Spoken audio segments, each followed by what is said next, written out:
Halo teman-teman, perkenalkan saya Lisa Ramadhani Ismail Lubis. Saya berasal dari kelompok 2. Di sini saya akan menjelaskan apa sih pengantar basis data itu.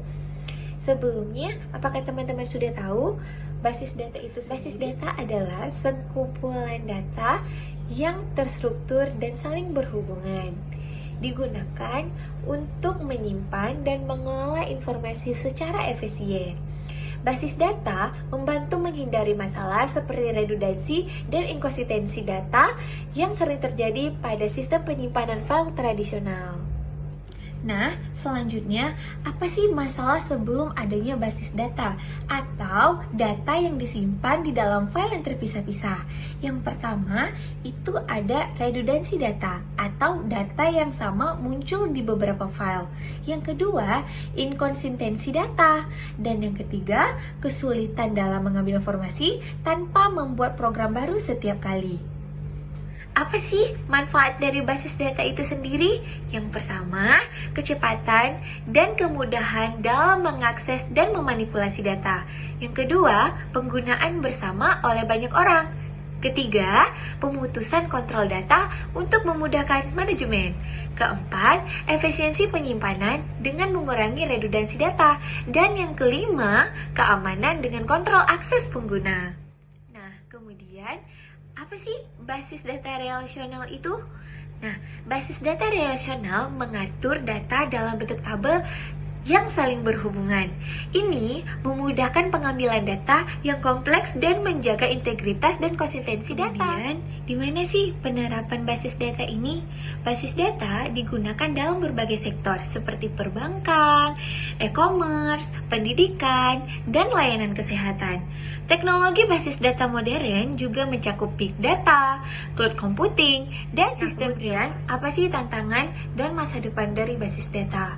Tantangan dalam pengelolaan basis data termasuk skalabilitas, keamanan, dan menjaga konsistensi data. Di masa depan, basis data akan terus berkembang dengan mendukung teknologi seperti AI dan analisis data real time. Nah, di sini saya akan menampilkan contoh penerapan basis data dalam kehidupan nyata. Yang pertama itu ada perbankan. Setiap bank menggunakan basis data untuk menyimpan informasi nasabah, transaksi, dan riwayat keuangan. Misalnya, tabel nasabah menyimpan data nasabah seperti nama, alamat, dan nomor rekening. Kemudian, tabel transaksi. Di sini, tabel transaksi itu menyimpan riwayat transaksi termasuk tanggal, jumlah, dan jenis transaksi atau penarikan serta setoran. Ketika nasabah melakukan transaksi melalui ATM, data tersebut langsung diperbarui di basis data yang terpusat, sehingga informasi terbaru dapat diakses dari cabang. Yang kedua itu ada e-commerce. Nah, toko online seperti Shopee menggunakan basis data untuk melacak produk, pelanggan, dan pesanan. Contohnya, tabel produk. Nah, tabel produk itu menyimpan informasi produk seperti nama, harga, dan deskripsi dari produk tersebut. Kemudian, tabel pelanggan. Di sini menyimpan informasi pelanggan seperti nama, alamat, dan riwayat pembelian. Dan yang ketiga, tabel pesanan. Ini menghubungkan data pelanggan dengan produk yang dibeli beserta status pengirimannya. Basis data ini memungkinkan sistem merekomendasikan produk kepada pelanggan berdasarkan riwayat belanja mereka. Yang ketiga, sistem pendidikan. Nah, di sini universitas menggunakan basis data untuk mengelola informasi mahasiswa, kemudian mata kuliah, dan nilai. Contohnya, pada tabel mahasiswa, penyimpanan data pribadi mahasiswa seperti NIM, nama, dan juga jurusan. Kemudian, pada tabel mata kuliah itu menyimpan daftar mata kuliah yang ditawarkan. Dan yang ketiga, tabel nilai menghubungkan mahasiswa dengan nilai yang diperoleh dari setiap mata kuliah. Data ini memungkinkan dosen dan mahasiswa mengakses informasi akademik secara real time seperti jadwal kuliah dan nilai semester. Nah, kemudian ada contoh basis data multimedia atau layanan streaming. Platform seperti Netflix atau Spotify menggunakan basis data untuk menyimpan dan mengelola konten multimedia. Pada tabel konten menyimpan informasi tentang film, serial TV, atau lagu seperti judul, genre, durasi, dan lain-lain. Kemudian, pada tabel pengguna, itu menyimpan informasi tentang akun pengguna, riwayat tontonan, dan rekomendasi konten. Sistem basis data ini memproses data penggunaan untuk memberikan rekomendasi berdasarkan preferensi mereka. Kemudian ada rumah sakit. Nah, rumah sakit menggunakan basis data untuk mengelola data pasien, dokter, dan riwayat medis. Contohnya pada tabel pasien itu menyimpan data pasien seperti nama, usia, dan nomor rekaman medis. Kemudian, pada tabel riwayat medis itu menyimpan riwayat kesehatan pasien, diagnosa pasien, dan pengobatannya. Dengan basis data ini, dokter dapat mengakses riwayat medis pasien dengan cepat untuk memberikan perawatan yang lebih efektif. Nah, mungkin segitu saja yang dapat saya sampaikan mengenai pengantar basis data. Selanjutnya akan dijelaskan oleh teman saya. Selanjutnya, saya Mulia Fatimah Zuhra akan memaparkan materi kedua, yaitu aljabar relasional. Sebelum memasuki materi aljabar relasional, apa sih aljabar itu? Aljabar adalah ilmu matematika berisikan teori bilangan, analisis penyelesaian, dan geometris. Ilmu ini dibuat oleh Muhammad Ibni Musa Al-Khawarizmi dalam bukunya yang berisikan konsep dan bentuk aljabar. Ibnu Musa Al-Khawarizmi merupakan seorang matematikawan, geograf, dan astronomer. Aljabar dalam bahasa Inggris dikenal dengan sebutan algebra, sehingga Muhammad Ibnu Musa Al-Khawarizmi dikenal sebagai the father of algebra. Nah, bagaimana sih karakteristik dari aljabar? Yang pertama adalah pernyataan. Kalimat dapat dinyatakan dengan pernyataan benar ataupun salah. Misalnya, terdapat penjumlahan 5 ditambah 3 sama dengan 8. Artinya pernyataan ini benar. Yang kedua adalah ada operator yang menggabungkan operan. Ini dapat berupa penjumlahan, pengurangan, perkalian, ataupun pembagian. Kemudian, yang ketiga dapat dinilai. Setiap pernyataan dapat dihitung ataupun dinilai. Misalnya 5 ditambah 3 sama dengan 8. Kemudian suatu pernyataan bisa ekuivalen, dan jika hasilnya sama untuk pernyataan berbeda, maka pernyataan tersebut ekuivalen. Ini merupakan dua pernyataan disebut ekuivalen apabila ditulis berbeda, maka hasilnya tetap sama. Misalnya 5 ditambah 3 sama dengan 8. Yang terakhir adalah nilai dari pernyataan adalah independen terhadap konteksnya. Selanjutnya, apa sih aljabar relasional itu? Aljabar relasional adalah bahasa formal yang digunakan untuk melakukan operasi padat relasi atau tabel dalam sistem basis data relasional. Aljabar relasional menyediakan seperangkat operasi yang dapat digunakan untuk mengquery dan memanipulasi data dalam basis data, memastikan bahwa data dapat diambil, digabungkan, dan dimanipulasi dengan cara yang sistematis dan terstruktur. Selanjutnya, operator operasi set merupakan cara untuk mengolah set atau himpunan dalam relasi. Adapun operator dasar yang bisa dilakukan, yang pertama adalah union atau gabungan, kedua intersection atau irisan, yang ketiga adalah different atau selisih. Adapun syarat dari penggunaan operator ini adalah yang pertama sama jumlah atribut. Misalnya A dan B sama-sama memiliki 3 atribut, maka bisa dioperasikan. Kemudian yang kedua adalah sama nama. Nama kolom dalam relasi harus identik.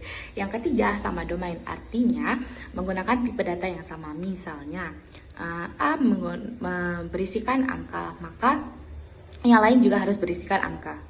Selanjutnya adalah klasifikasi operator aljabar relasional. Yang pertama adalah operator operasi set, seperti yang sudah saya jelaskan di slide sebelumnya. Itu dapat berupa union, intersection, dan difference. Kemudian ada operator merubah nama atau rename, operator menghapus seperti projection dan selection, operator kombinasi Cartesian products dan joins. Kemudian ada operator lainnya, yaitu duplicate elimination, grouping, aggregation, sorting, order joins, dan lain-lain.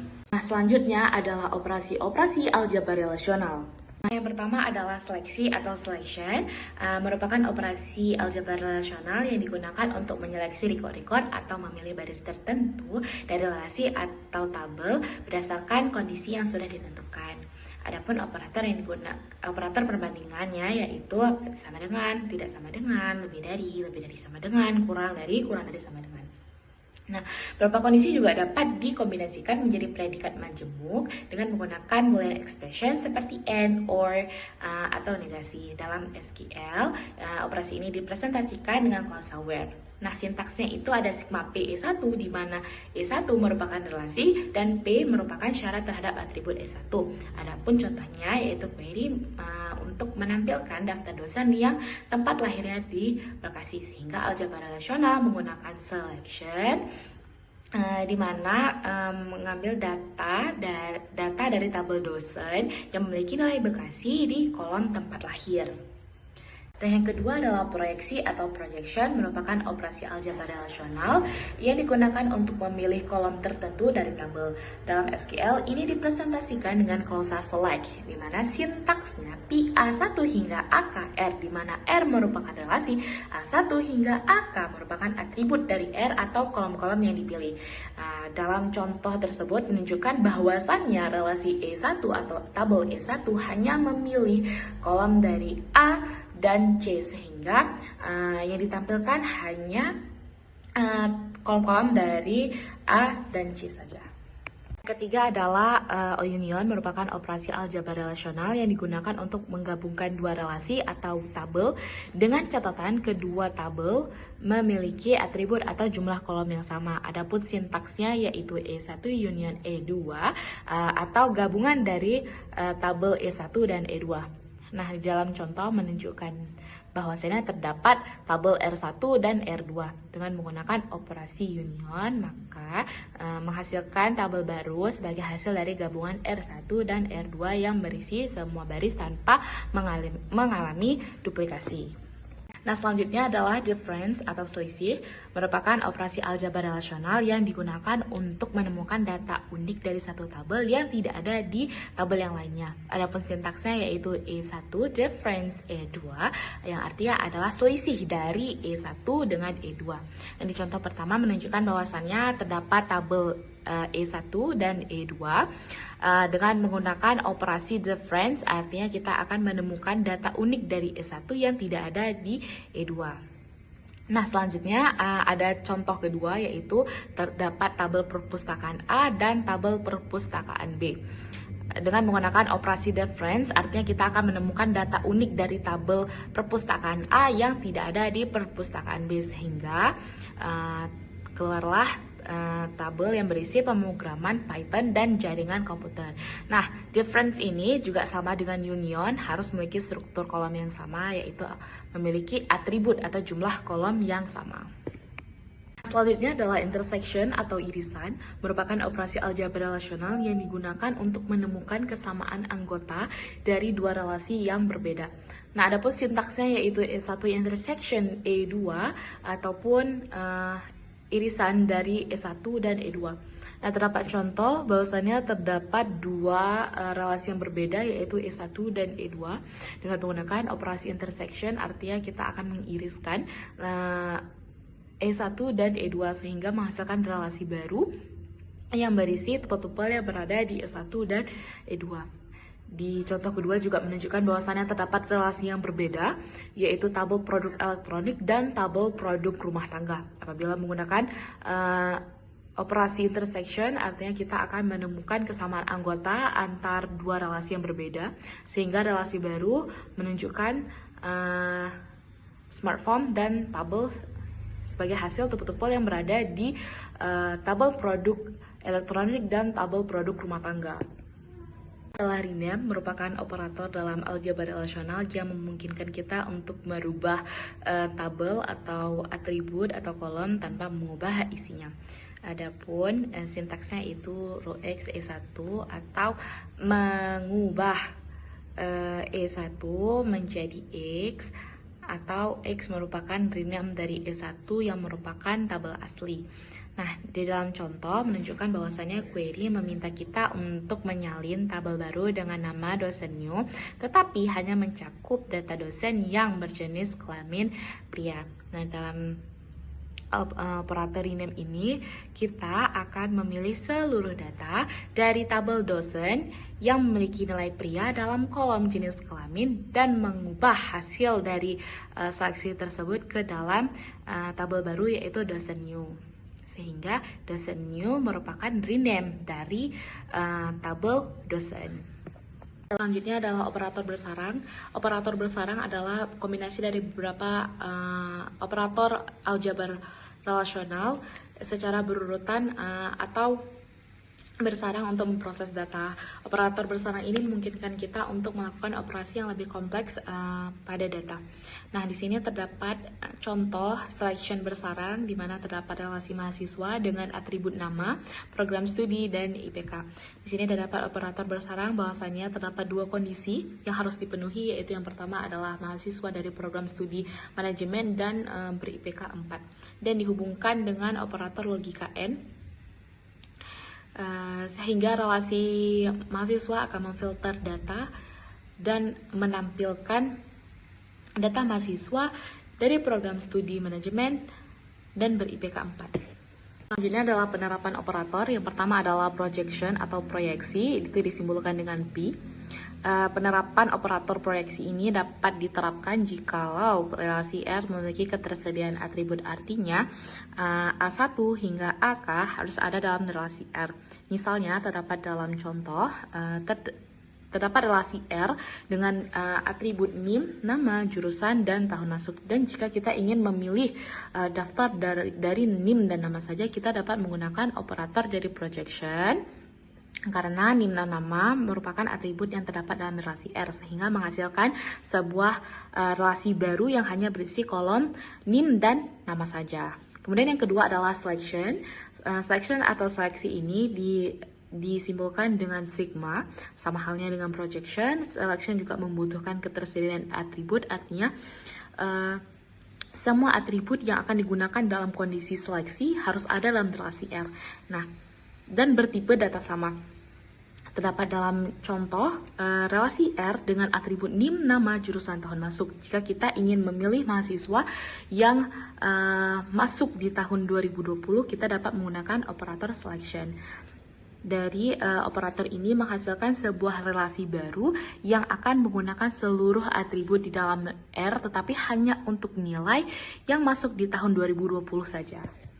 Nah, selanjutnya adalah sifat identitas pada selection berdasarkan pada pernyataan yang terdapat dalam slide PPT menunjukkan bahwasannya selection atau seleksi ini bersifat komutatif, artinya urutan penerapan kondisi pada seleksi ini tidak berpengaruh pada hasil akhir. Entah itu kita akan meletakkan C1 dahulu atau C2 dahulu, hasilnya akan sama, yaitu baris-baris yang memenuhi kedua kondisi tersebut. Seperti pada contoh, bagaimanapun pengurutannya, entah meletakkan tahun masuknya dahulu atau jurusannya dahulu, hasilnya tetap akan sama, yaitu menampilkan data mahasiswa berdasarkan jurusannya yaitu teknik informatika dan tahun masuk di 2020. Sekian materi yang bisa saya sampaikan mengenai aljabar relasional. Mohon maaf atas segala kekurangan. Selanjutnya materi akan disampaikan oleh presentator ketiga. Assalamualaikum warahmatullahi wabarakatuh. Nama saya Munawar Khalil. Saya akan menjelaskan dari materi model data relasional yang dimana data life cycle, siklus hidup basis data. Siklus hidup basis data melibatkan tahapan mulai dari perancangan hingga implementasi dan pemeliharaan. Berikut tahapan umumnya. Yang pertama adalah analisis kebutuhan. Identifikasi kebutuhan data melalui wawancara dengan pengguna yang menghasilkan spesifikasi kebutuhan data, jenis data, hubungan antar data, dan platform software. Yang nomor 2, perancangan logis, membuat skema umum permasalahan dengan diagram seperti entity relationship diagram ERD dan Unified Modeling Liquid UML yang menunjukkan semua data dan relasinya. Yang ketiga, pemodelan data konseptual. Membuat ERD atau UML berdasarkan analisis kebutuhan untuk menyederhanakan representasi data bagi perancang dan pengguna. Yang keempat, transformasi ke tabel SQL. Diagram ini dikonversi ke bentuk tabel SQL dengan aturan tertentu. Normalisasi tabel. Menghilangkan redundasi dengan menentukan fontional dependency FD di setiap tabel. Perancangan fisik. Optimalisasi performa dengan metode indeks, partisi, dan klasterisasi data. Yang terakhir, implementasi pemantauan dan modifikasi. Basis data dibangun menggunakan data definition require DDL dan data manipulation require DML untuk melakukan query dan modifikasi. Selanjutnya, model data relasional.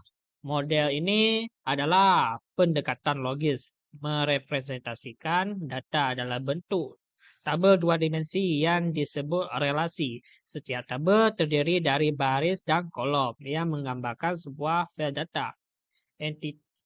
Selanjutnya, Entity Relation Diagram, ERD. ERD adalah representasi visual dari data dalam bentuk entitas, atribut, dan hubungan relasi antar entitas. Selanjutnya, entitas dan atribut. Yang pertama, entitas, objek yang dapat dibedakan seperti pegawai, barang, atau mahasiswa. Entitas terbagi dua, ada entitas kuat dan entitas lemah. Entitas kuat, entitas yang mandiri seperti mahasiswa atau produk yang keberadaannya tidak bergantung pada entitas lainnya. Entitas lemah, entitas yang bergantung pada entitas lainnya untuk eksistensinya, misalnya tanggungan yang terkait dengan entitas pegawai. Yang nomor dua, atribut, karakteristik yang mendeklarasikan entitas atau relasi. Yang pertama, atribut kunci, K. Atribut kunci K ini sangat unik, seperti name untuk pegawai atau id barang untuk barang. Atribut simple, bernilai tunggal seperti nama atau harga. Nomor 3, atribut multivalue yang memiliki banyak nilai seperti gelar pada pegawai. Yang keempat, atribut composite dapat diuraikan lagi seperti alamat yang terdiri dari jalan, kota, dan kode pos. Yang terakhir, atribut derivatif, yang dimana nilainya berasal dari atribut lain, seperti umur yang dihitung dari tanggal lahir. Selanjutnya, jenis-jenis relasi berdasarkan derajatnya. Yang pertama, unary derajat 1.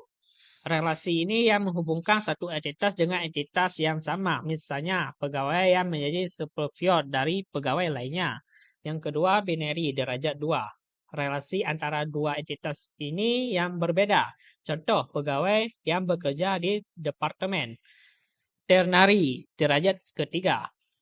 Relasi ini melibatkan tiga entitas sekaligus, seperti pegawai yang bekerja pada proyek di kota tertentu. Selanjutnya, kardinalitas dan relasi.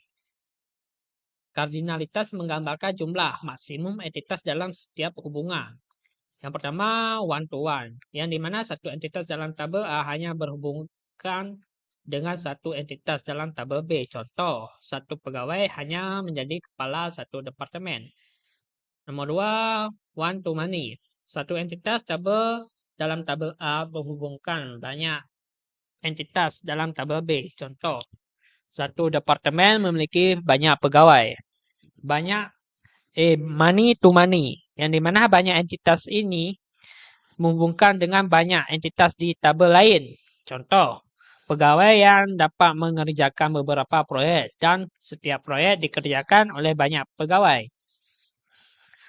Selanjutnya, batasan partisipasi, yang dimana batasan partisipasi ini ada dua, ada partisipasi total dan partisipasi sebagian.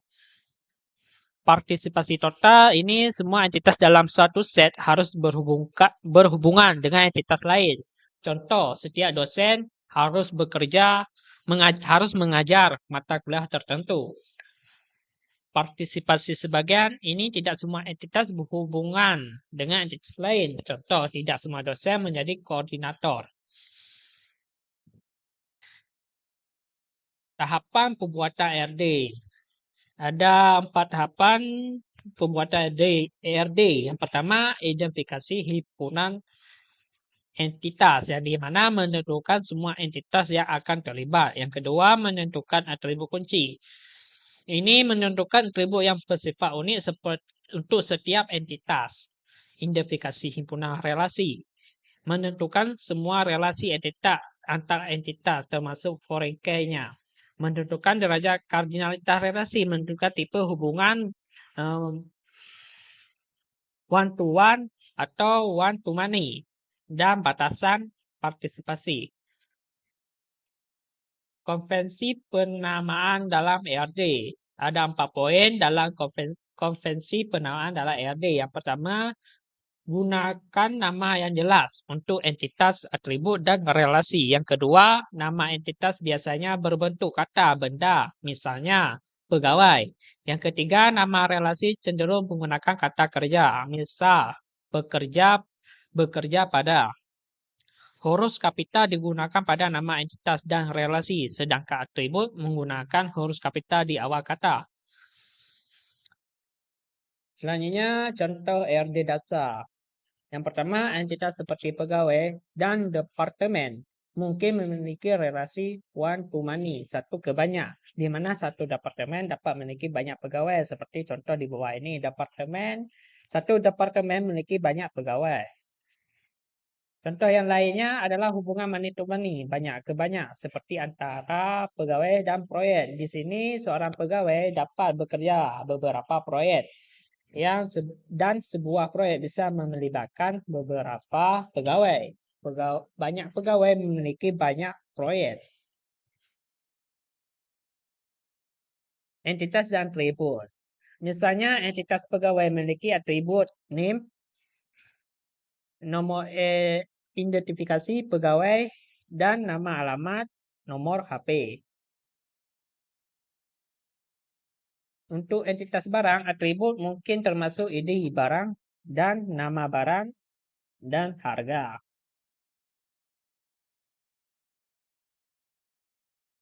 ERD dengan simbol-simbolnya. Kotak persegi menandakan entitas sebagai pegawai atau departemen. Elite menunjukkan atribut dari entitas, misalnya name, nama, alamat untuk entitas pegawai. Diamond berlian menunjukkan relasi antara entitas seperti pekerja pada antara pegawai dan departemen. Garis menghubungkan entitas dengan atribut atau entitas lainnya. Batasan partisipasi. Di sini batasan partisipasi total, yang dimana semua anggota dari entitas tersebut harus berhubungan dengan entitas lainnya. Misalnya, semua dosen harus mengajar mata kuliah tertentu.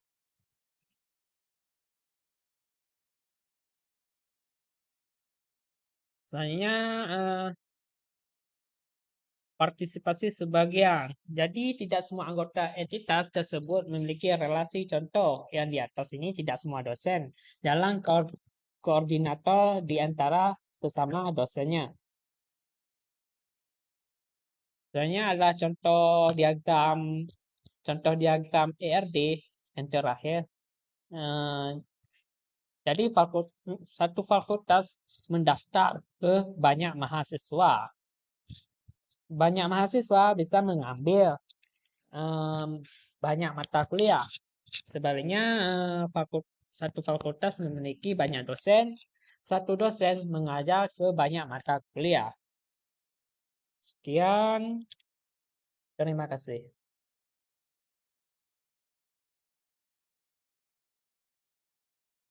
Assalamualaikum warahmatullahi wabarakatuh. Nama saya Zulfan Kurnia, 230590300474. Saya akan menjelaskan tentang notasi IRD. Notasi IRD atau Entity Relationship Diagram adalah cara visual untuk mempresentasikan struktur data dalam sistem database. Dalam IRD, notasi digunakan untuk menggambarkan entitas, atribut, dan hubungan antar entitas. Ada beberapa elemen yang menyusun IRD. Yang pertama ada entitas. Entitas dipresentasikan dengan bentuk persegi panjang. Entitas adalah objek atau konsep yang relevan dan memiliki data tersimpan dalam sistem, seperti user, order, atau produk. Kemudian ada atribut. Atribut biasanya dipresentasikan dengan bentuk oval. Atribut adalah karakteristik atau informasi yang dimiliki oleh entitas. Misalnya, entitas user bisa memiliki atribut seperti user ID, username, dan password.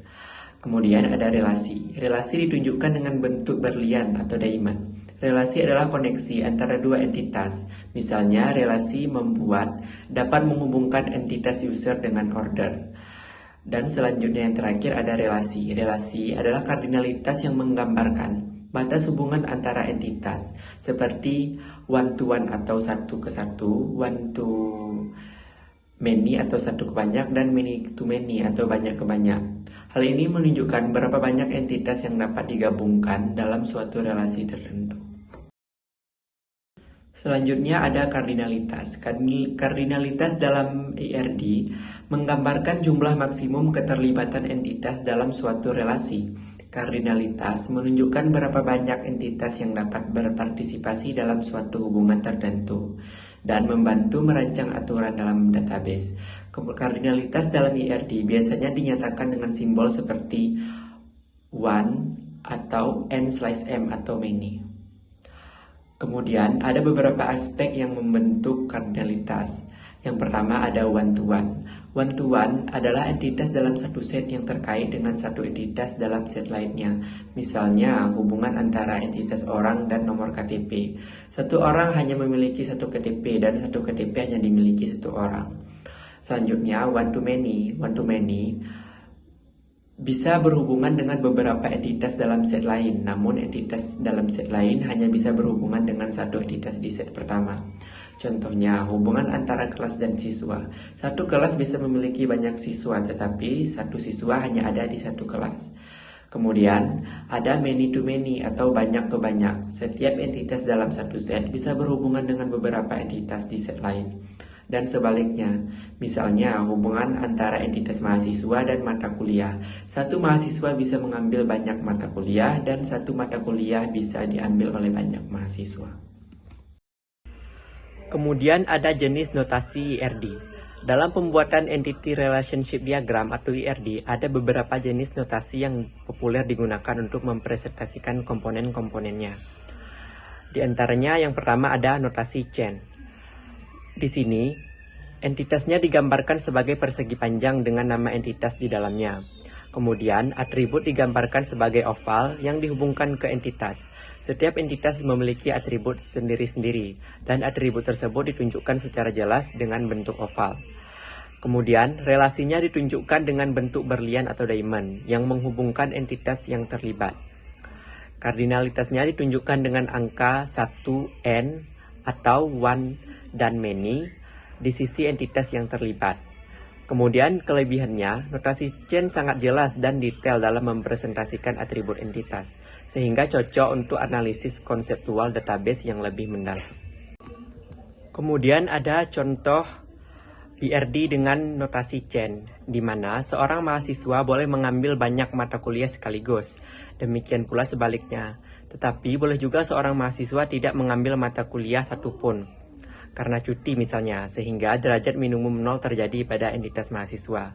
Kemudian satu atau beberapa mata kuliah bisa diambil oleh banyak mahasiswa, dan dapat pula terjadi sebuah mata kuliah tidak diikuti oleh mahasiswa manapun, misalnya karena merupakan mata kuliah pilihan, sehingga derajat relasi minimum 0 terjadi pada entitas mata kuliah.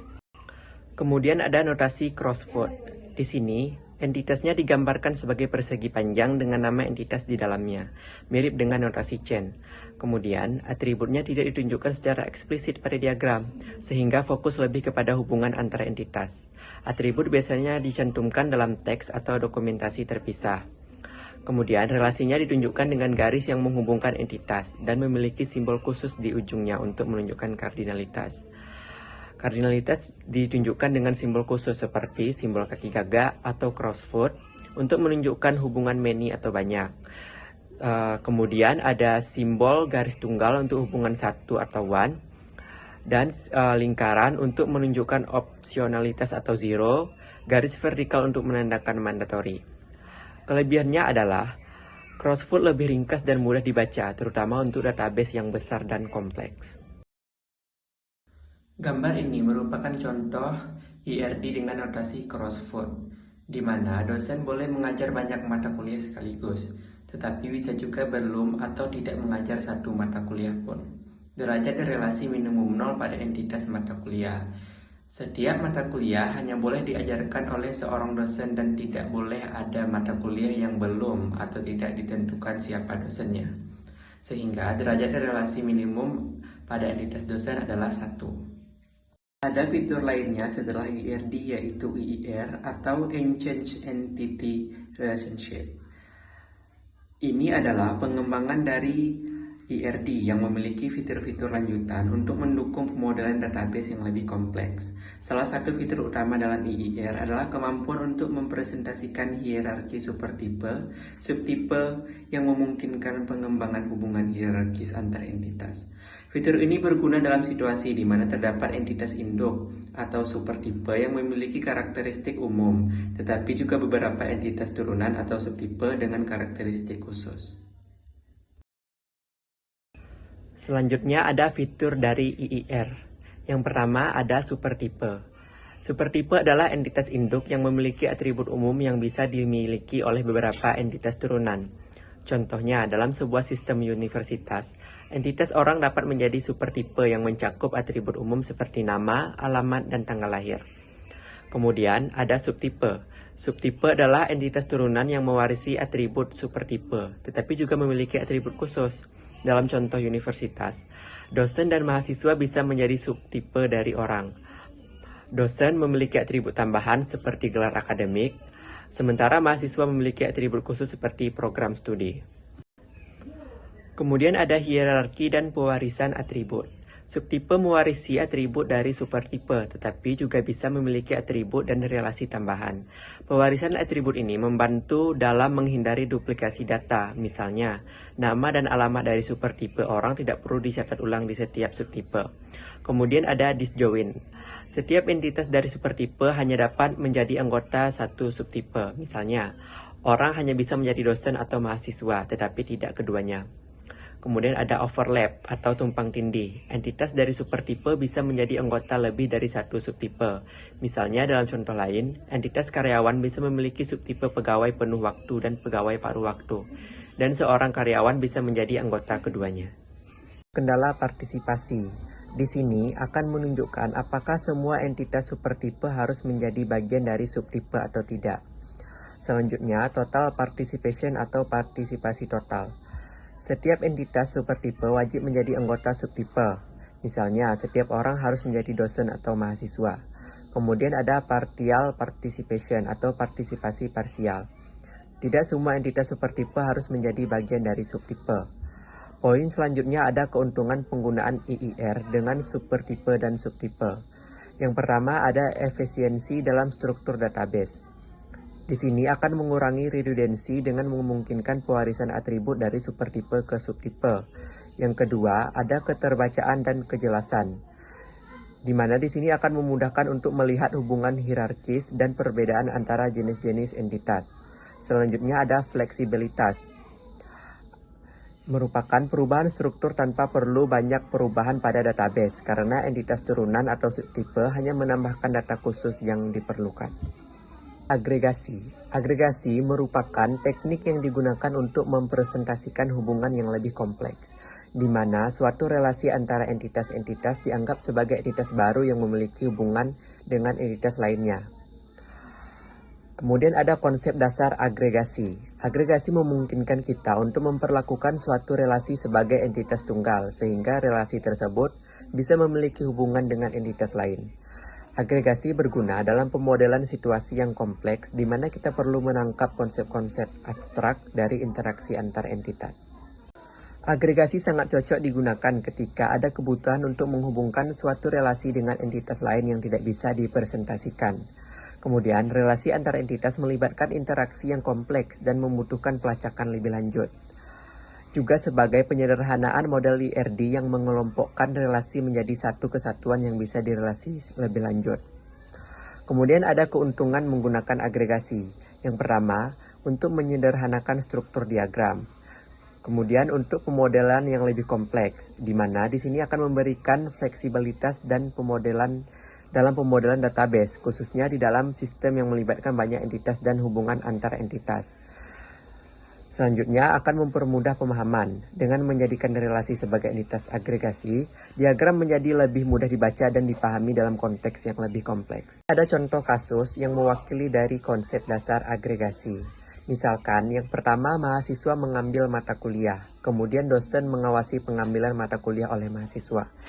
Tanpa agregasi, sulit untuk mempresentasikan hubungan tambahan antara dosen dan hubungan mengambil antara mahasiswa dan mata kuliah. Dengan agregasi, kita bisa menganggap relasi mengambil antara mahasiswa dan mata kuliah sebagai entitas baru, misalnya disebut pengambilan mata kuliah. Dan pengambilan mata kuliah sekarang bisa berhubungan dengan dosen. Maka dosen mengawasi entitas pengambilan mata kuliah atau agregasi dari relasi mahasiswa dan mata kuliah. Terdapat beberapa langkah dalam membuat IRD. Di antaranya yang pertama ada identifikasi identitas. Di sini, kita hanya perlu menentukan objek utama yang akan dikelola dalam sistem database. Entitas bisa berupa objek fisik, misalnya karyawan dan produk, atau konsep abstrak, misalnya pesanan dan proyek. Setiap entitas harus memiliki makna penting dalam konteks bisnis atau sistem yang sedang dikembangkan. Yang kedua ada identifikasi atribut. Di sini, atribut atau karakteristik yang perlu disimpan untuk setiap entitas adalah nama karyawan, ID produk, atau tanggal pesanan. Kemudian, pilih kunci atau primary key atau kunci utama untuk setiap entitas yang berfungsi sebagai pengenalan unik bagi setiap entry dalam tabel. Pada setiap relasi dari IRD di atas, juga mengandung beberapa atribut yang digunakan dalam prosesnya, seperti contohnya saat mahasiswa ingin mendaftar menjadi anggota perpustakaan, maka proses yang terjadi adalah mahasiswa dimintai datanya seperti NIM, nama, dan jurusan, serta alamat untuk didaftarkan menjadi anggota perpustakaan. Sedikit intisari dari yang saya jelaskan adalah IRD atau Entity Relationship Diagram berfungsi untuk merancang struktur database secara konseptual dengan menggambarkan entitas, atribut, dan relasi.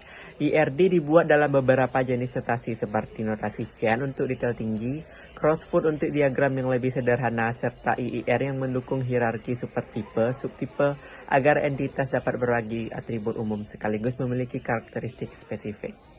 Teknik agregasi dalam IRD juga memungkinkan relasi kompleks dengan membuat relasi sebagai entitas baru yang bisa dihubungkan dengan entitas lainnya. Proses pembuatan IRD meliputi identifikasi entitas, atribut, relasi, kardinalitas, dan partisipasi. Diikuti oleh tahap optimasi melalui normalisasi, pengurangan redundansi, dan simplifikasi relasi. Optimasi ini bertujuan menciptakan database yang efisien, konsisten, dan memenuhi kebutuhan pengguna. Hasil akhir dari IRD yang optimal adalah database yang terstruktur, mudah dikelola, dan bebas dari anomali data.